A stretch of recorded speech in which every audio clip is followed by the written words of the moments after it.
We have this from the Post-Millennial. Breaking full footage reveals former Marine Daniel Penny putting Jordan Neely in recovery position. Passengers complimenting him. Let me just put this in simple terms for all of you. The story of the violent homeless man who was threatening to hurt everyone, who said he didn't care if he'd go to jail, who was subdued by 3 men. He died. The left has called for this former Marine's criminal prosecution and indictment, and AOC has referred to it as a murder. And as it turns out, new footage proves that this Marine was actually attempting to save the life of this man. Of course, I don't think AOC cares because I think she's maliciously evil and that what these people truly want is a narco-tyranny. Mm-hmm. If you're a criminal, you get all of the defense in the world. And if you are the innocent civilian trying to live your life, they will beat you down and blame you for everything. So the story here, I suppose, is really interesting is that the reason this video wasn't discovered immediately was because it was taken by an individual who doesn't speak English as their first language. And so it was uploaded in Spanish. And it was then found on a Spanish language Facebook post and then uploaded, thus debunking the whole narrative. Surprise, surprise. Another Covington scenario. The left goes nuts, calls for blood. And then the video surfaces later, proving this guy actually was trying to save this dude. There was no question about, like, he wasn't trying to kill the guy. He was trying to prevent him from hurting other people. And it sucks that he died, but it's not like, and it's probably incompetence or whatever, fine, but he wasn't intentionally trying to kill the man. But he doesn't have the standard that law enforcement would have to execute a move like this, right? Not. Because he's a civilian bystander that has no specialized training in that. Now, he has combatives training. He was a Marine. He knows how to do a chokehold. But if you were going to do this thing properly, you'd probably do what's called a carotid restraint, a blood choke, right? You want to get the blood stopping, and you don't want to stop the breathing. So he could have done something. He did an air choke, it sounds like. But you could see his elbow probably was a little bit too, it needs to be centered on there. End of the day, it doesn't matter. In this video, the guy was still breathing. The guy was still breathing, still moving, and still trying to get up. And they put him in the recovery position. I teach emergency medicine. I used to teach it even at the FBI's academy. I've been a paramedic for over a decade. And so basic hands-on medicine, you can do it with almost nothing. And what he did there is textbook excellence for a bystander. You can save people's lives by putting them in a place where their trachea is going to be open, that they can actually get air. He put them in that left lateral recumbent position, which is what you do when people are knocked out, unconscious. You can do it to drunks. There's a story from a year ago where a homeless, belligerent man walked up to a woman who was standing on the subway and shoved her right in front of the train as it was coming, killing her. And there were 25 or so incidents last year of that happening. So imagine you're on the train and you keep hearing about violent homeless people murdering people. Or you've heard a couple times and you've heard about 25 people they tried to kill. Then someone gets in your train, you're trapped, your train's moving, and they say they're going to hurt somebody and they don't care if they go to jail. 3 people who live in New York thought it would be reasonable to attempt to subdue this man. I'm not going to then put the responsibility on the Marine trying to stop a violent criminal. I mean, he was arrested 40 times. He kidnapped a kid before he punched him in the face. Yep, accurate. If he doesn't know how to do anything other than what he did, it's not his fault. I don't blame the victims of the crime for doing whatever they can to try and stop themselves from being victims. Well, exactly. I mean, so whenever a senseless act of violence occurs, the left has an inexhaustible list of excuses for the person who went out and blatantly committed an unjustifiable act of violence.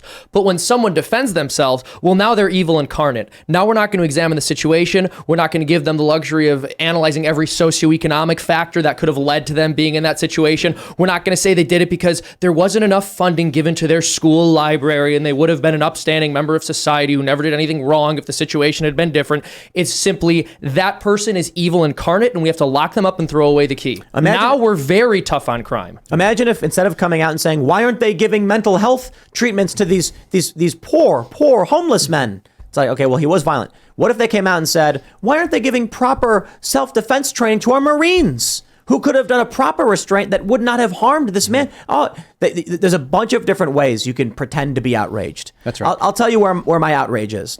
It is the city is lax on crime and allows these people to roam free. They are struggling to maintain their system at all. We have leftists saying that Rikers, people die there, that people are unjustly held there. And I'm like, your city is broken. Period. Your policies don't work. Your politicians don't work. Yet every time you Democrats who run New York City screw up, you complain about some other. Let me tell you where it comes from. All of these problems we hear about in the culture war, police brutality. Let's talk about that. They're in Democrat cities. You don't hear, name one of these stories, and it is in a Democrat-run jurisdiction. Yep, of course. Almost entirely, not all of them, but almost exclusively. And their complaining is, it's just meaningless completely. Well, think about this, though. There's two phases that they screwed it up. Number one, they're not giving these guys enough training. I'm talking about the cops right now. They're not giving them the training, which is money. So they're defunding. They're taking money out of the budgets of these different law enforcement areas. The second thing is they're not backing their play. When you're a cop on the street, and I've talked to lots of cops. I spent a bunch of time dealing with them in my old job. They're out there and they know they are not being supported by the apparatus there. So if they have to use deadly force, if they have to use any justifiable force, they're probably going to be facing charges. And there's no joy, like they're not going to be qualified immunity. They're not going to be scoped. They're not going to have defense that's paid for by the local jurisdiction. It's going to come out of their pocket or it's going to come out of the union. They're going to get crushed. So they do the what do they call the Ferguson effect, the Freddie Gray effect. They scale back and they let this thing happen. And that's how you get a crazy man threatening to kill people on a subway when somebody saw him. I guarantee you he went by cops that day. This is what community policing looks like. Right? When the community is doing the policing, that's what you get. Yeah. You get because, and I said that on Twitter the other day, and some leftists got all up in my mentions and had a problem and is like, oh, there's all these books and that's not how it works and et cetera. But what they're neglecting to address is that when you say community policing on the internet to the vast majority of the population, you're going to have a significant portion of unsophisticated people that are going to hear that and they're going to think, I have to take care of myself. It's my job to help. Now, whether or not that's the case, it doesn't matter. People are going to think that and they're going to act like that. And that's what you get. That's all that you get. You're going to get more of this. The fewer cops you have, the fewer security or the less security you have on the subway system, the more you're going to get this. So this is 100% AOC's fault. This is Rashida Tlaib's fault. This is Ayanna Pressley's fault. The squad, they're all guilty. All of the Democrats that have been screaming, take the mayor too. Add the mayor in there. The mayor? Yeah, well, no, the mayor's actually kind of good. I think he was complaining, but it's the DA's fault. It's the vice president's fault for bailing out people when they were rioting in 2020. It is 100% the Democrats' fault. Down the line, they were calling for this. The blood is on their hands, and for them to even try to blame the poor guy that was trying to help the poor people on the subway is absolutely absurd and should not even be tolerated by reasonable people. So who here thinks this guy is going to be indicted and convicted? I say yes. I think they're going to criminally indict him and then they're going to convict him and they're going to get him on some charge where they're like, we understand that there was some fear here, but he went too far. And just because you're scared does not give you the right to kill. So, negligent homicide or something. Yeah, there's a reasonableness standard. They can indict him. That's a no-brainer. Okay, so we can just throw that. That's going to happen for sure. There's demand for it, so there will be a supply for it. They will make that happen. What you do have is a lot of people that ride the subway that can make on a jury. There's a lot of people who have seen that situation. And the question is this: are they going to believe their own lying eyes on what they've seen and experienced and the fear that they've maybe had and the internet videos they've shared with their friends? Or are they going to go with what their party tells them they're supposed to do? Because New York City is not universally. It's like 70%. They're going to go with what their party tells them to do. You know why? Because they're going. You only need one juror. They're going to be escorted into the courthouse by armed police with rifles as violent rioters scream threats at them and then go to their homes. And what was it? What trial was it where one of the witnesses or whatever had a pig's head put on their porch and the blood splattered on it, but it was like the wrong house or something like that? I don't know. In Minnesota. Yeah, it was the one in Minnesota. Oh, this was the Chauvin trial or something? In Minnesota, you have armed police with rifles, long guns, standing outside escorting in the jury, looking at all of the chaos and violence. The message is clear. Mm-hmm. It doesn't matter what you think is right. The far left is firebombing buildings, and they will come after you. So if this guy gets indicted, I really don't see someone in New York being like, I will accept the consequences. In a city surrounded by far left extremists. What if they change venue? What if they're able to get the venue outside of New York City? They won't do it. Look at Minnesota they can appeal. I mean, they can make that request, and the judge it'll get denied. They'll say, this is what happened in Minnesota. They said there's no jurisdiction in Minnesota where people don't know what happened. Now, my response to that is then case dismissed, because the Constitution warrants a fair trial. And if you're saying outright everyone is biased, then you cannot try this man. Sorry, he's free to go. They didn't do that. They just said, no, you're going to get a biased trial and then we're going to lock you up. Sorry, have a nice day. look, there's a possibility this guy. I hope gets for all of acquitted. it. And the other piece is it has to be up in front and center that this guy, what he did was appropriate. And using your voice the way you're doing it is actually really important, because otherwise this guy gets steamrolled. He has no chance. I do agree with you that there's a very high probability.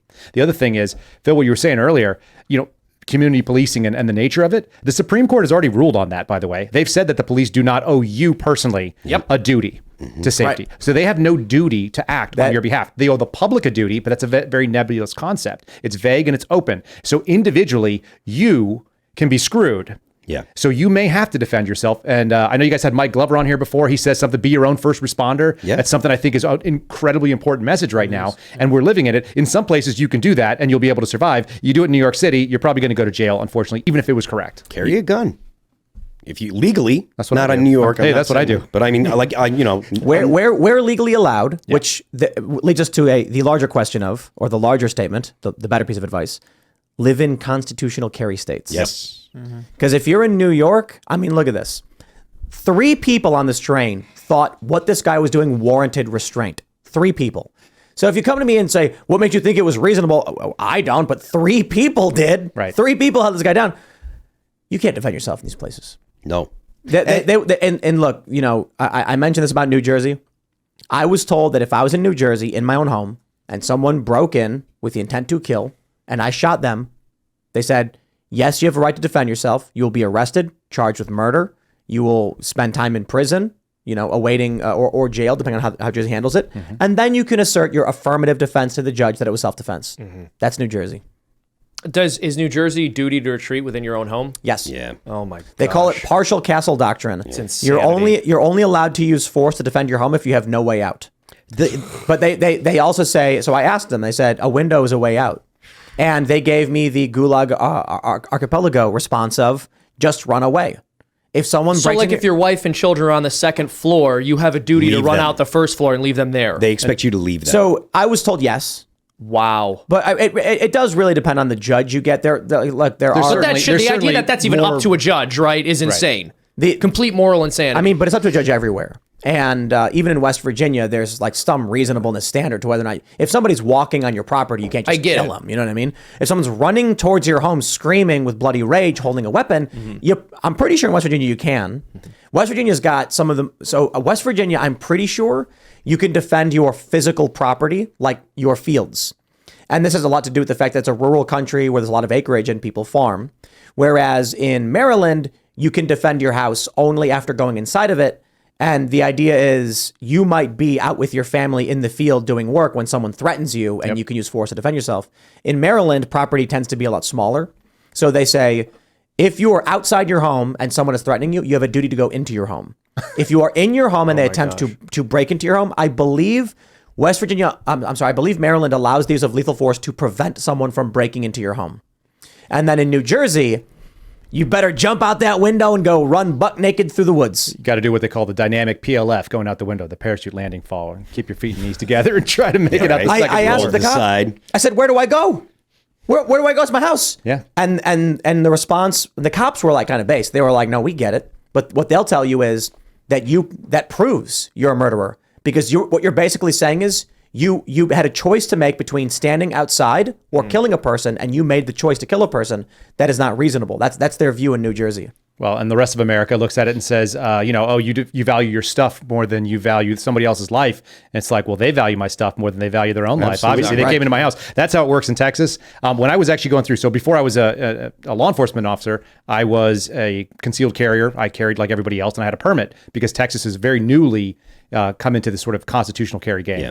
And when I went through those courses, one of the things that was kind of interesting is the guy said, not only can you defend yourself in almost any situation that you're in, you have no duty to retreat, but there is actually a deadly force scenario where someone is stealing your stuff in aid of nighttime mischief. And that was the way the code was written. Now, this goes back to maybe 2013 or 2014. So I don't know if it still stands in Texas, but legitimately, if someone stole your car stereo and was running down the street, you theoretically, although I don't recommend it, could shoot them in the back in Texas. Highly I'm pretty sure. Yeah, you don't want to do that in Austin, but if you did it in like Odessa, you might be okay, kind of thing. Like you don't want to do it in big cities, but I'm just saying, like theoretically, that was underneath the actual statutory law. That was a defense. Sure. Once again, I don't care if you steal my car stereo. I'm not going to shoot you in the back. That seems ridiculous to me. Yeah. But if you present an imminent danger of death or serious physical injury while you are doing something like that, which they call nighttime mischief, which could just be sneaking around your property, then your standard is actually, you meet the standard. And so there are reasons to use deadly force in that, or even elevated force. I Googled it real quick, Yep. and apparently the answer is simply put yes. You can, but it says it's not. It's this lawyer says it's not been used effectively in practice. That checks.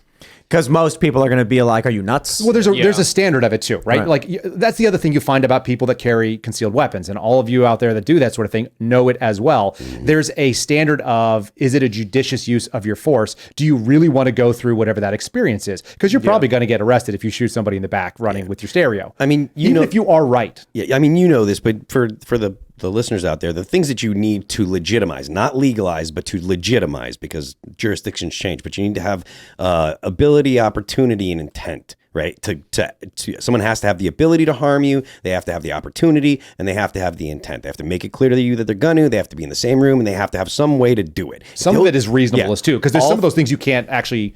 You can't look at somebody in the dark and know what's coming on. Sure. I would assume that if you come into my house at 3 a.m. and I'm sleeping and there's a flashlight and and you have hands, which you do because you opened up my door. Yeah. Then you have some negative intent because people sleep in their houses at 3 a.m. Yeah, but so you're expecting something. The point that I'm making is just those three things have to actually all happen. Yep. For it to be a legitimate use of force to defend your life. Thanks for watching this clip from the Timcast IRL podcast. Hang out with us live Monday through Friday at 8 p.m.